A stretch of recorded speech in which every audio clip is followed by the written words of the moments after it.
마태복음 27장 26절에서 32절 말씀입니다. 제가 봉독하겠습니다.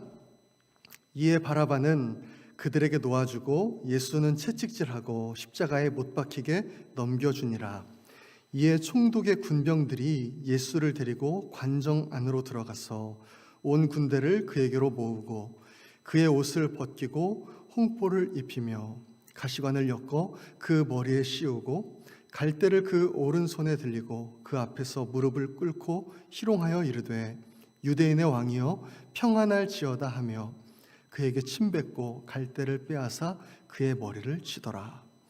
희롱을 다 한 후 홍포를 벗기고 도로 그의 옷을 입혀 십자가에 못 박으려고 끌고 나가니라. 나가다가 시몬이란 구레네 사람을 만나매 그에게 예수의 십자가를 억지로 지워 가게 하였더라. 아멘. 오늘은 우리 성도님들과 함께 하나님의 동역자라는 제목으로 함께 말씀을 나누겠습니다. 오늘 말씀을 보면 예수님께서 고난 당하시는 장면이 기록되어 있습니다. 십자가에 달리시기 전에 예수님께서 채찍질을 당하시고 또 희롱을 당하시고 또 침뱉음을 당하셨다. 그렇게 말씀이 나와 있습니다. 사람들, 지금 유대인의 지도자들, 또 로마 군병들, 또 흥분한 관중들 사이에 예수님은 둘러싸여서 이 모든 고난을 당하고 계신 거죠.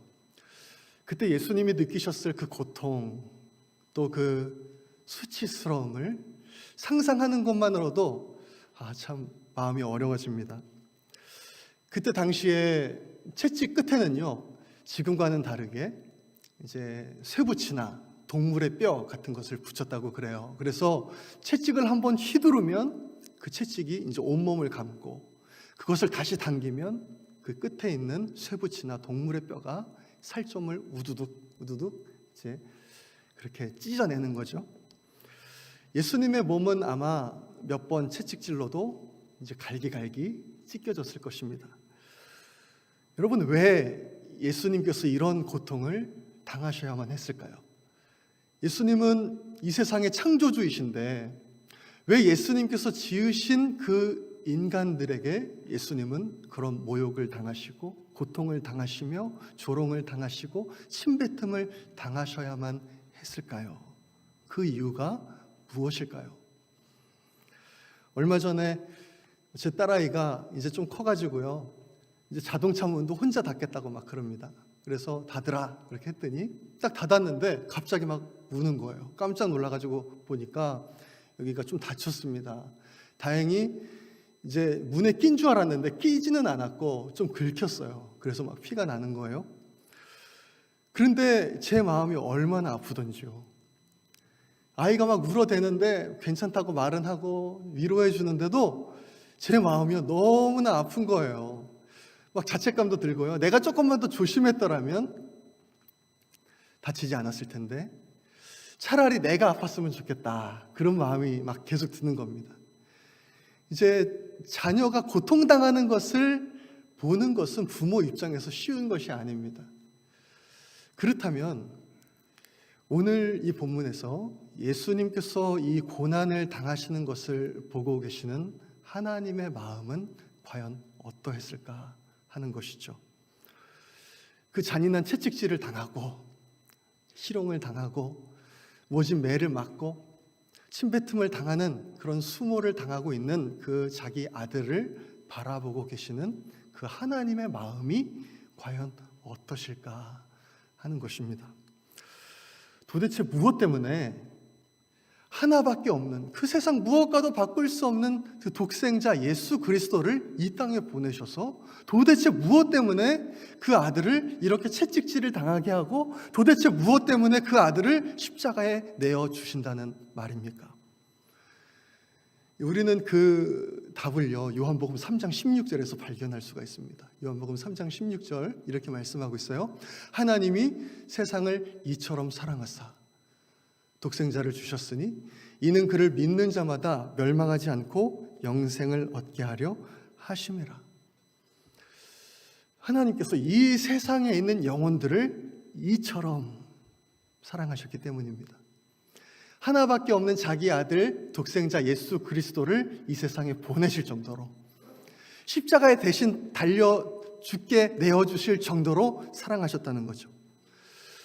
죄 때문에 죽으면 끔찍한 지옥에서 영원토록 고통받아야 되는 그 영혼들이 너무나 불쌍해서 그거를 참아 두고 볼 수가 없어서 어떻게든 살리고 싶어서 자기 아들을 이 세상에 보내셨다는 겁니다. 여러분, 우리가 다른 사람들에게 예수 그리스도를 전해야 하는 이유가 바로 이것입니다. 하나님이 그 영혼을 이토록이나 사랑하시기 때문이죠. 이토록이나 사랑하셔서 예수 그리스도를 보내셨기 때문입니다. 이제 로마 군병들이요, 예수님을 다 때리고 채찍질도 하고 희롱도 마음껏 한 후에 이제 예수님을 십자가에 못 박기 위해서 끌고 나갑니다. 그런데 그때 당시에요, 십자가를 이제 끌고 가야 되는데 자기가 달릴 십자가를 누가 끌고 가는가 하면, 지고 가는가 하면 죄수가 지고 가야만 했어요. 그러니까 자기가 달릴 십자가를 이제 지고 가는 겁니다. 그런데 문제가 뭐냐면 예수님이 그것을 지고 갈 몸 상태가 전혀 아니에요. 이미 너무나 많이, 다른 죄수들에 비해서 너무나 많이 채찍질을 당하시고 구타를 당하셔서 이미 몸이 너무나 만신창이인 거죠. 게다가 여러분, 그 십자가를 한번 생각해 보세요. 사람을 달고 또 그 사람을 계속 지탱을 해야 되는데 얼마나 크겠습니까? 또 무겁고 견고하게 만들었겠어요? 이거는 그냥 보통 사람도 지고 가기가 어려운 거죠. 근데 하물며 지금 채찍질을 그렇게 당하신 예수님께서 이 십자가를 지고 가는 것이 너무나 어려운 거예요. 그래서 우리 성도님들 보셨겠지만 패션 오브 크라이스트 그 영화를 보면요, 그 상황을 아주 잘 좀 설명을 해놓은 것 같습니다. 예수님께서 십자가를 지고 정신을 못 차렸어요. 이미 너무 구타를 너무 당하고 채찍질을 당하고 온몸은 피투성입니다. 그런 상태에서 이제 십자가를 안고 걸어가는 거예요. 그런데 조금 안 있어서 균형을 잃고 넘어집니다. 이제 또 로마 군병들이 일어나라고 채찍을 휘두릅니다. 다시 일어나서 십자가를 들고 안고 의지하면서 걸어갑니다. 또 그러다가 몇 박자국 못 걸어서 또 앞으로 넘어지고, 이제 저 언덕까지 가야지, 저 골고다 언덕까지 가야지 하나님이 나에게 주신 그 사명을 이루는데 갈 수가 없는 거예요. 그것을 지고 갈 힘이 없는 것입니다.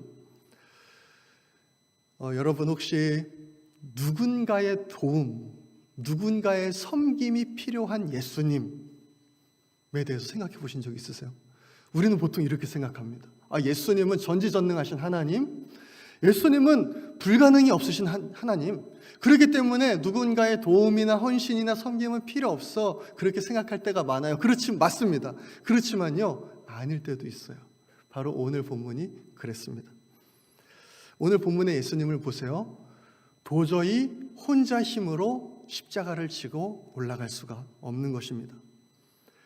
이제 로마 군병들이요, 계속해서 예수님이 넘어지고 채찍질을 때려도 못 일어나고 그러니까 이제 안 되겠다 싶어서 이제 다른 사람을 찾습니다. 누가 예수 대신 십자가를 지고 갈 것인가 찾는데 이미 제자들은요, 도망간 상태였어요. 아무도 없습니다. 그래서 주변에 구경하고 있던 사람들 중에 한 명을 딱 잡아가지고 네가 십자가 지고 가 하면서 시킵니다. 그 사람이 바로 오늘 본문에 나온 구레네 사람 시몬입니다. 이 구레네 사람 시몬은요, 예수님 제가 십자가 지겠습니다. 저 예수님 잘 알고 있었고 저 예수님 믿습니다. 그래서 십자가를 진 게 아니에요. 하기 싫은데 억지로 지라고 그러니까, 때리니까 억지로 강제적으로 십자가를 진 사람입니다. 이제 그 구레네 사람 시몬이요, 예수님의 그 무거운 십자가를 지고 이제 앞으로 조금씩 나가는 거예요. 여러분, 그 상황을 한번 생각을 해보십시오. 구레네 사람 시몬이 그 무거운 십자가를 지고 앞으로 걸어가고 있고, 그 뒤에서 이제 그 옆에서 예수님이 이제 거의 기다시피 하면서 그 사람을 따라가는 겁니다. 여러분, 예수님께서 그 구레네 사람 시몬을 바라보는 심정이 어땠을까 한번 생각해 보세요. 어떤 마음을 가지셨을까요? 확실한 것은 무관심은 아니었을 거예요. 내가 지금 정신이 없는데 누가 내 십자가를 지고 가든 아무 상관없다. 예수님 그러실 분이 아닙니다. 아마도 예수님은 고마워하셨을 것 같아요. 그리고 그 구레네 사람 시몬을 이미 아시는 예수님께서 사랑하는 마음을 품고 계셨을 것 같습니다. 이 구레네 사람 시몬은요, 그 예수님과 가장 가까이에 있었던 사람이에요. 예수님이 어떻게 오시는지도 같이 있었고, 만약 예수님이 넘어질 것 같으면 부축도 해줬을 수도 있고요, 예수님이 십자가에 못 박히는 장면도 바로 옆에서 봤을 겁니다. 예수님을 십자가에 이렇게 달아서 들어 올리는 모습도 봤을 거예요. 예수님이 십자가 위에서 어떤 말씀을 하시는지 그것도 앞에서 다 봤을 것입니다. 그리고 다른 죄수들과는 전혀 다른 그 모습, 전혀 다른 인격을 그 구레네 사람 시몬은요, 바로 앞에서 지켜봤을 거예요. 여러분, 성경은 이제 구레네 사람 시몬이 앞으로 뭐 어떻게 됐다더라 그런 내용에 대해서는 전혀 이제 말씀을 하고 있지 않습니다. 그렇지만 우리가 주목할 만한 말씀이 하나가 있어요. 그것이 무엇인가 하면 이제 마가복음에, 오늘 우리가 읽은 본문은 마태복음이고, 마가복음에 오늘 본문과 똑같은 사건을 기록한 사건이 있어요. 마가복음 15장 21절입니다. 이렇게 말씀하고 있어요. 마침 알렉산더와 루포의 아버지인 구레네 사람 시몬이 시골로부터 와서 지나가는데 그들이 그를 억지로 같이 가게 하여 예수의 십자가를 지우고, 이렇게 말씀을 합니다. 똑같은 내용이에요. 그런데 뭐가 추가가 되었냐면, 그 구레네 사람의 시몬이 누구냐 하면 알렉산더와 루포의 아버지다, 이런 특별한 설명을 이렇게 붙여놓은 거죠. 그런데 여러분, 루포 어디서 많이 들어보신 것 같지 않으세요? 루포는 성경에 또 나옵니다. 어느 부분에 나오는가 하면 로마서 16장 13절 말씀에 나와요. 제가 읽어드리겠습니다. 주 안에서 택하심을 입은 루포와 그의 어머니에게 문안하라. 그의 어머니는 곧 내 어머니니라. 사도 바울이 이제 로마 교회에 편지를 쓰는 겁니다. 편지를 쓰는데 마지막 부분에 뭐라고 사도 바울이 편지를 쓰는가 하면, 주 안에서 택하심을 입은 루포, 아주 특별한 사람이라는 거죠. 그리고 또 그의 어머니에게 문안하는데 그의 어머니는 나의 어머니와도 같다. 아주 특별한 친분을 자랑하면서 사도 바울이 루포, 그의 어머니를 그렇게 이제 말을 막 하는 거예요. 그러니까 아주 로마 교회에서 중요한 역할을 감당하고 있고 많은 섬김과 헌신을 감당하고 있는 사람이라는 것을 우리는 알 수가 있죠. 여러분, 많은 신학자들은요, 이 로마서에 나오는 루포와 마가복음에 나오는 구레네 시몬의 아들 루포를 같은 사람으로 보고 있습니다. 여러분, 그것이 의미하는 것이 무엇입니까? 구레네 시몬의 가족 모두가 하나님을 영접하고 구원받은 은혜를 받게 되었다는 것이죠. 또 그것뿐만 아니라 사도 바울이라는 그 당시에 걸출한 사도에게까지 특별한 친분을 가지고 있는, 정말 하나님께 귀하게 쓰임받는 가정이 되었다라는 것을 여러분, 우리는 이 말씀에서 볼 수가 있는 거예요. 구레네 시몬이 억지로 십자가를 졌는데도 불구하고 하나님은 그것을 받으시고 그의 가정에, 그의 삶에, 그의 사역에, 그의 자녀들에게 놀라운 은혜를 베푸셨다라는 것입니다. 여러분, 하나님께서 가장 귀하게 여기시는 것이 무엇일까에 대해서 한번 생각해 보신 적 있으십니까? 하나님이 가장 귀하게 여기시는 것이 무엇일까? 한번 생각해 보십시오. 하나님께서 가장 귀하게 여기시는 것이 무엇일까요? 여러분, 누구든지요, 자기에게 가장 없는 것을 가장 귀하게 여깁니다. 만약에 돈이 없는 사람이라면 돈이 가장 귀한 거예요. 지금 없으니까요. 만약에 명예가 없는 사람이라면 명예가 가장 귀합니다. 어떻게 해서든지 그 명예를 이제 차지하려고 노력을 하죠. 만약에 건강하지 않은 사람에게는 무엇이 가장 중요할까요? 바로 건강이죠. 그렇다면 하나님께는 과연 무엇이 가장 귀할까 하는 것이에요. 하나님은 뭐 돈이 부족하시겠습니까? 성경을 보니까 뭐 금도 내 것이요, 은도 내 것이요, 이렇게 말씀을 하고 있지 않습니까? 하나님께 명예가 없겠습니까? 뭐 우리가 이렇게 주일에 모여서 하나님을 예배하고 찬양하는데 천국에서 천사들이 계속해서 찬양하는데 하나님 명예가 부족한 분이 아니세요. 건강이 부족하시지도 않고요. 하나님께 없는 것, 하나님께 부족한 것, 하나님이 갖지 못하신 것, 여러분 그것은요 영혼입니다. 그래서 누가복음 15장 말씀을 보면 하나님이 어떤 분이신지를 이제 잘 말씀을 해주시는데, 누가복음 15장에 우리예요. 양이 99마리가 있습니다. 근데 한 마리를 잃어버렸어요. 우리 같으면은 양 99마리 있으면 그 정도면 괜찮은 거 아닙니까? 100 중에 하나인데 어쩔 수 없지, 그렇게 생각할 수 있는데, 그 15장에 나오는 그 하나님은 어떻게 하시는가 하면 그 한 마리를 찾기 위해서 밤중에 길을 나서는 겁니다. 그게 바로 하나님의 모습이죠. 독생자 예수 그리스도를 이 세상에 보내시고 그를 십자가에 달려 죽게 하시면서까지 구원하기 원하셨던 바로 그 영혼, 그 영혼이 하나님께는 가장 귀한 것, 바꿀 수 없는 것이라는 것입니다.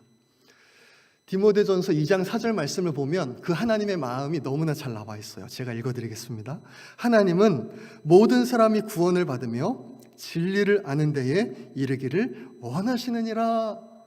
여러분, 이것이 하나님의 마음이에요. 하나님의 소원입니다. 하나님의 형상을 따라 지음을 받은 모든 사람들이 한 명도 빠짐없이 구원받는 것, 이것이 하나님의 소원이에요. 여러분, 근데 어떻습니까?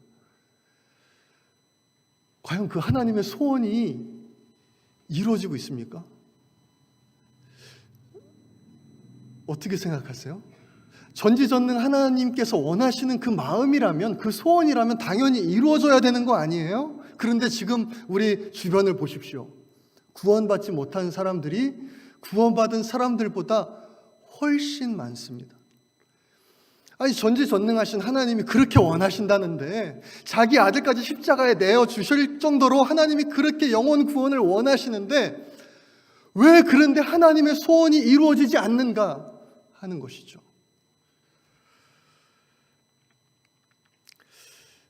우리는 이렇게 하면 참 좋을 것 같아요. 하나님이 그냥 예수님 믿지 않는 사람들에게 가셔가지고 그냥 딱 나타나셔서 펑 하면서 나타나셔가지고 내가 바로 하나님이야. 하나님, 나 진짜 있는 존재야.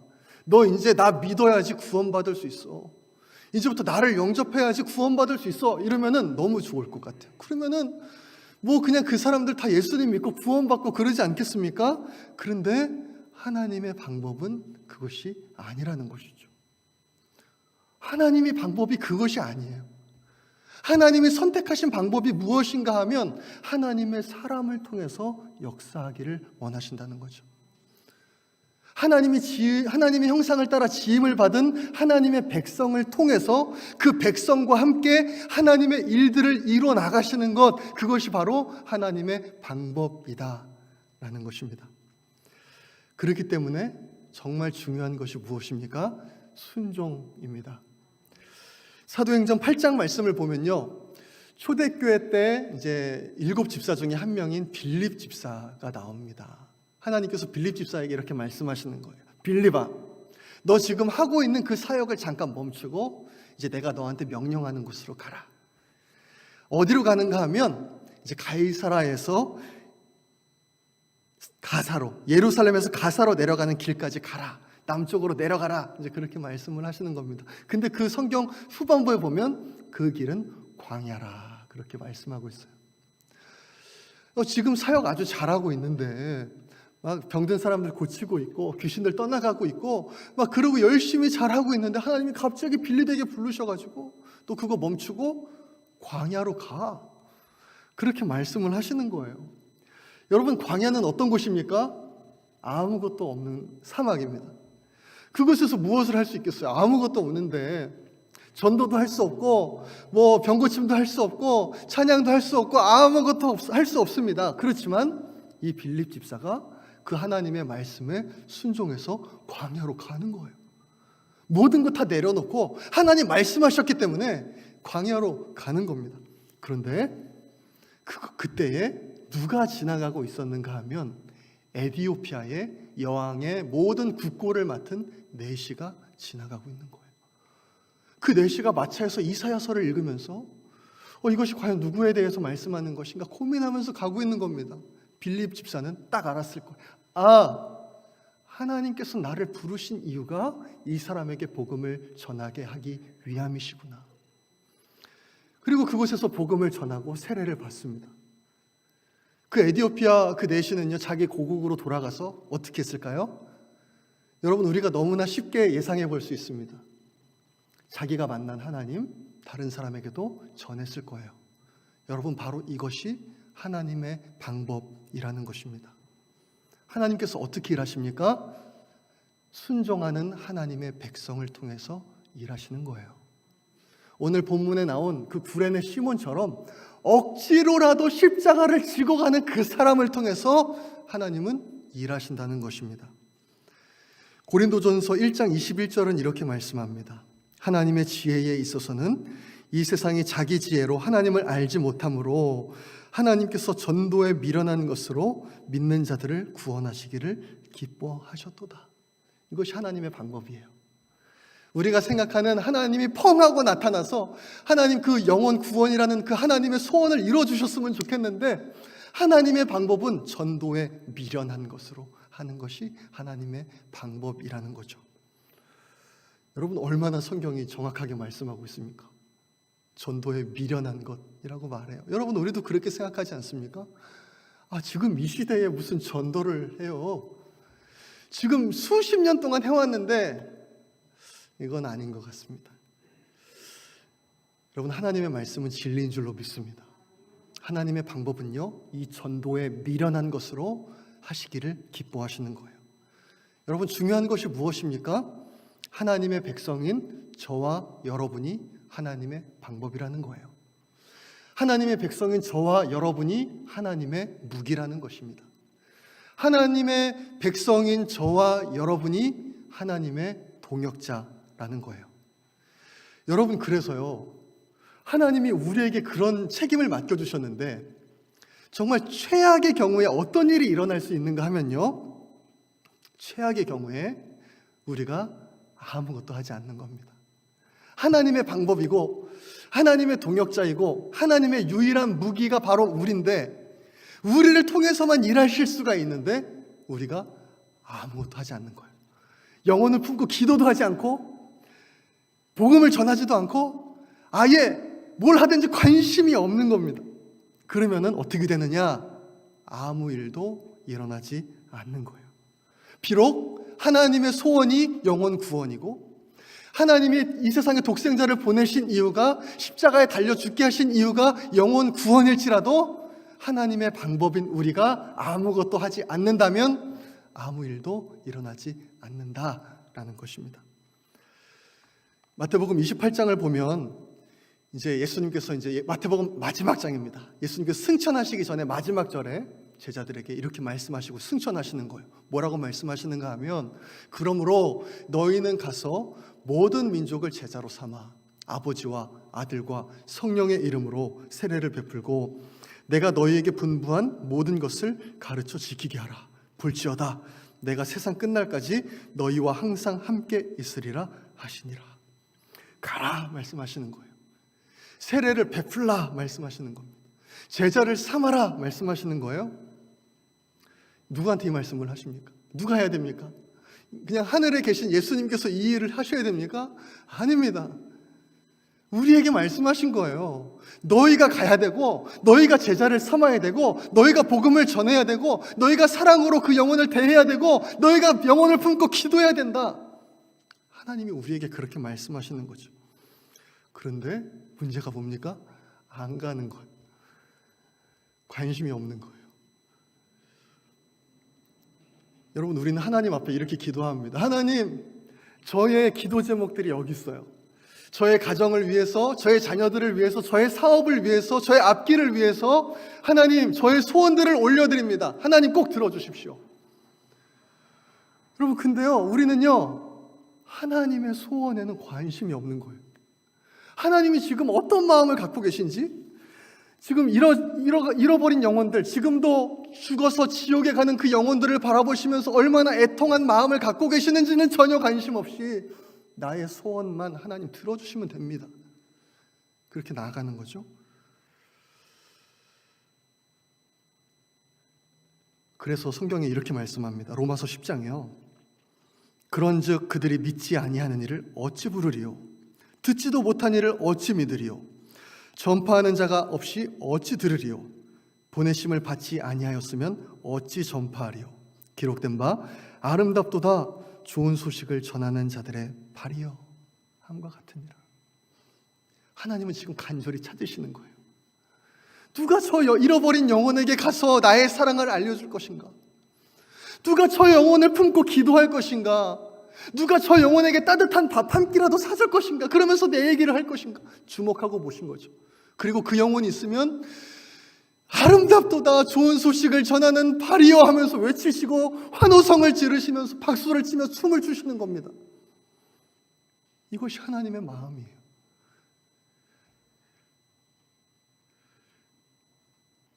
사실 이제 말씀은 잘 안 들리려고 했었지만 작년 가을에 전도 축제를 했었습니다. 그때 이제 좀 마음의 상처를 제가 좀 받았어요. 요새 말로 하면 마상을 좀 입었습니다. 그거가 뭐였냐면요, 나름대로 이제 열심히 준비를 했습니다. 기도하고 이번 전도 축제를 통해서 많은 영혼이 하나님께 돌아왔으면 좋겠다 하는 기대가 마음에 있었어요. 그래서 차례차례 준비하면서 이제 작정하는 날이 딱 된 거예요. 그래서 작정을 딱 해서 딱 받았는데, 작정자 명단을 받았는데 저 포함해서 3분이 작정을 하셨어요. 그거를 딱 보고 뭐지? 하는 생각이 좀 들었습니다. 그때 예배에 코로나 시대였지만 100분 이상 예배를 참석을 하고 계셨어요. 그냥 그 영혼을 품고 기도하자는 건데, 그 영혼을 하나님께 올려드리자는 건데, 꼭 이곳에 데려오자는 것이 아니라 그냥 우리가 좀 작성해서 하나님께 올려드리고 내가 그 영혼 품겠습니다 하고 기도하자는 건데 4분이 작정을 하셨네. 그게 제가 조금 힘들었어요, 마음에. 그래가지고 물론 그 이후에 많이 작정을 해주셨습니다. 또 많이 오셨고요. 그래서 제가 올해 초에 이제 우리 담임 목사님께 이렇게 건의를 드렸었어요. 목사님, 이 전도 축제를 그냥 1년에 한 번만 했으면 좋겠습니다. 저도 사실 좀 힘이 없고, 그리고 성도님들도 좀 그런 열정이 좀 부족하신 것 같아요. 그렇게 건의를 드렸어요. 그랬더니 목사님께서 어떻게 말씀을 하시는가 하면, 만약에 이번 전도 축제를 통해서 단 한 명이라도 구원을 받는다면 우리는 그것을 해야 된다 말씀을 하시는 거예요. 단 한 명이라도 구원을 받는다면, 그래서 하나님께서 그 잃어버린 영혼을 찾으실 수만 있다면 우리는 해야 된다. 그 말씀에 너무 감동을 받았어요. 목사님이 원하시는 것이 바로 그거구나. 여러분, 우리는요 하나님의 동역자입니다. 하나님이 가지신 것이 여러분 사실 많지 않아요. 하나님의 그냥 원하시는 전지전능하신 하나님께서 하시면 다 해결이 되겠죠. 근데 하나님의 방법이 그거가 아닙니다. 하나님의 방법은 바로 우리예요. 저와 여러분입니다. 하나님이 가지신 무기는요 다른 어떤 거가 아니에요. 바로 저와 여러분입니다. 하나님을 도와서 하나님의 사역을 할 사람들은 이 세상에 있는 사람들이 아니라 바로 저와 여러분이라는 거예요. 여러분, 사실 우리가 할 수 있는 일은 그렇게 많지 않습니다. 우리가 정말 그 사랑하는 그 사람들의 마음속에 예수님을 믿는 믿음을 심어줄 수가 있겠습니까? 우리 그런 거 할 수 없잖아요. 하지만 할 수 있는 것이 있어요. 그것이 무엇입니까? 기도하는 거예요. 기도할 수 있잖아요. 여러분, 그 영혼 종이에다 써서 하나님께 올려드릴 수 있지 않습니까? 그 영혼에게 연락할 수 있잖아요. 맛있는 밥 한 끼라도 사주면서 우리 교회 와보지 않을래? 그런 말은 우리가 할 수 있지 않아요. 그런데 우리가 할 수 있는 그 일들을 하지 않으면 하나님의 소원이 영혼 구원이라 할지라도, 예수님께서 영혼 구원을 위해서 십자가에서 죽으셨다 할지라도 그 일은 이루어지지 않는 거예요. 여러분, 오늘 본문의 이 구레네 시몬을 한번 보세요. 억지로 졌습니다. 그 십자가를요. 억지로 졌어요. 진짜 지기 싫은데 이 무거운 십자가, 나하고도 상관없는 이 십자가 하면서 막 억지로 졌어요. 그런데도 하나님은 그 섬김을 기억하시고 엄청난 복을 부어주셨습니다. 여러분, 우리하고 구레네 시몬하고 차이점이 너무나 많습니다. 그것이 무엇일까요? 구레네 시몬은요, 지금 자기가 지고 있는 그 십자가가 나를 위한 십자가라는 사실을 전혀 몰라요. 그냥 예수라는 죄인이 그냥 죽는데 내가 재수없게 걸렸다라는 것밖에 모릅니다. 그렇지만 우리는 무엇을 알고 있습니까? 그 십자가는 나를 위한 십자가였다라는 것을 알 수가 있어요. 여러분, 그렇다면 우리는 억지가 아니라 정말 기쁨으로 나를 위해서 죽으신 그 주님의 소원을 위해서 내가 그렇게 영혼들을 품고 기도할 수 있는 것 아니겠습니까? 우리가 그렇게 나아갈 때 하나님이 얼마나 그것을 지켜보고 계시겠어요. 저 집사가, 저 권사님이 나를 사랑하여서 내가 정말 저 영혼만 보면은 너무나 눈물이 나고 마음이 아팠는데 저 영혼에게 연락을 하고 찾아가는구나. 저 영혼에게 복음을 전하기 위해서 저렇게 기도하는구나. 여러분, 하나님이 어떤 모습이실까요? 막 감격하셔서 박수를 치시고 막 우실 것 같아요. 여러분, 여러분이 그런 사람 되시기 원하지 않으십니까? 하나님의 눈에 맺혀 있는 그 눈물을 닦아드리는 그 사람, 하나님의 소원을 이루어드리는 그 사람, 여러분, 저와 여러분이 되시기를 간절히 소망합니다. 이번 사순절 기간 동안 정말 우리가 그렇게 작정했으면 좋겠어요. 내가 지금까지 예수님을 믿지 않았던 사람이든지 아니면 우리 교회 나왔다가 지금 나오지 않고 믿음이 흔들리고 있는 사람이든지, 하나님, 제가 딱 한 명만, 하나님, 그 영혼을 품고 기도하겠습니다. 그 영혼에게 정말 연락하겠습니다. 그 영혼을 만나겠습니다.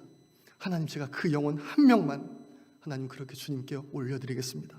이렇게 작정하시고 기도하시는 우리 모든 성도님들 되시기를 간절히 소망합니다. 이 시간에 우리 함께 찬양 드리도록 하겠습니다.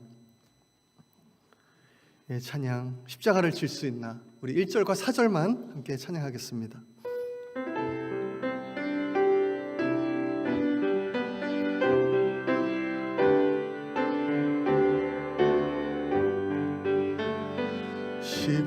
십자가를 질 수 있나, 주가 물어보실 때 죽기까지 따르오리. 성도 대답하였다.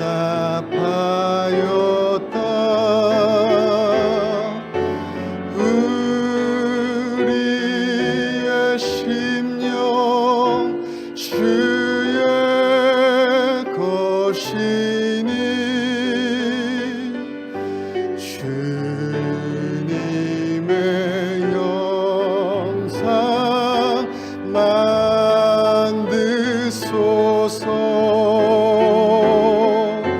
주 인도 따라 살아갈 동안 사랑과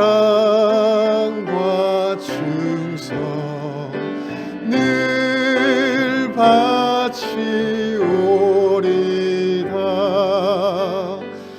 이런 일 다 할 수 있나, 주가 물어보실 때 용감한 자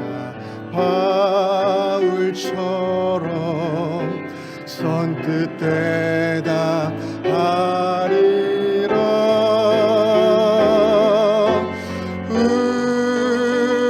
우리의 심령 주의 것이니 주님의 형상 만드소서.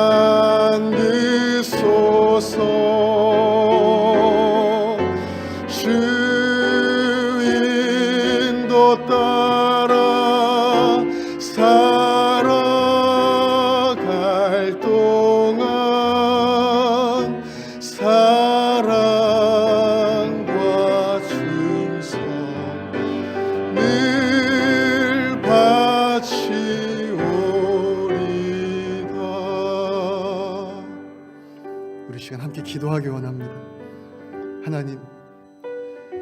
하나님, 우리가 하나님의 유일한 무기고 하나님의 방법이고 하나님의 동역자인데, 하나님, 이제 우리가 하나님의 소원을 이루어드리기 위하여 나아가기 원합니다. 주님, 우리에게 하나님의 마음을 주옵소서. 영혼을 향해 울리시는 그 눈물을 아버지 우리에게 허락하여 주시옵소서. 그 애통하는 마음을 우리에게 허락하여 주옵소서. 그래서 이번 사순절 기간에 제가 한 영혼을 하나님의 마음으로 품고 기도하게 하여 주옵소서. 우리 그렇게 기도하기 원합니다. 우리 또한 좀 몸이 아프신 분들은 환부에 손을 얹고 기도해 주시고, 또 마음에 상처 있는 분들, 기도 제목 있는 분들은 가슴에 손을 얹고 기도해 주시기 바랍니다. 우크라이나 러시아 침공을 위해서 하나님 전쟁이 속히 중단되게 하시고 무고한 생명들이 희생되지 않게 붙잡아 주옵소서. 우리 이 기도 제목들을 놓고 주여 한번 외치고 기도하겠습니다. 주여,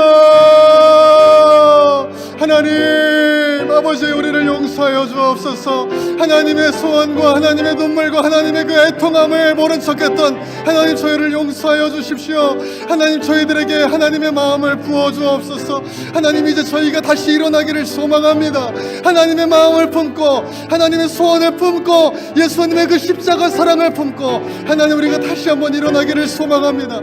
하나님의 소원인 그 영혼 구원을 위해서 하나님, 제가 한 영혼이라도 품고 기도하겠습니다. 그 영혼에게 전도하고 복음을 전하고 연락하고 식사를 하겠습니다. 주님, 나를 통하여 하나님의 일들을 이루어 주시옵소서. 제가 주님의 무기가 되어드리겠습니다. 제가 주님의 동역자가 되어드리겠습니다. 제가 하나님의 방법이 되어드리겠습니다. 하나님, 그 열심을 하나님 이곳 가운데 부어 주시옵소서. 하나님, 이 시간 질병으로 고통받고 있는 성도님들 계십니다. 아버지, 환부에 손을 얹고 기도하오니 주님 깨끗하게 치료하여 주옵소서. 또 우리의 기도 제목들을 올려드리오니 주님 받으시고, 하나님 또한 우리 상처들을 치유하시고 주님의 놀라운 은혜와 능력 가운데 응답되는 역사가 있게 하여 주시옵소서. 하나님, 우크라이나 러시아 침공을 위해서 기도합니다.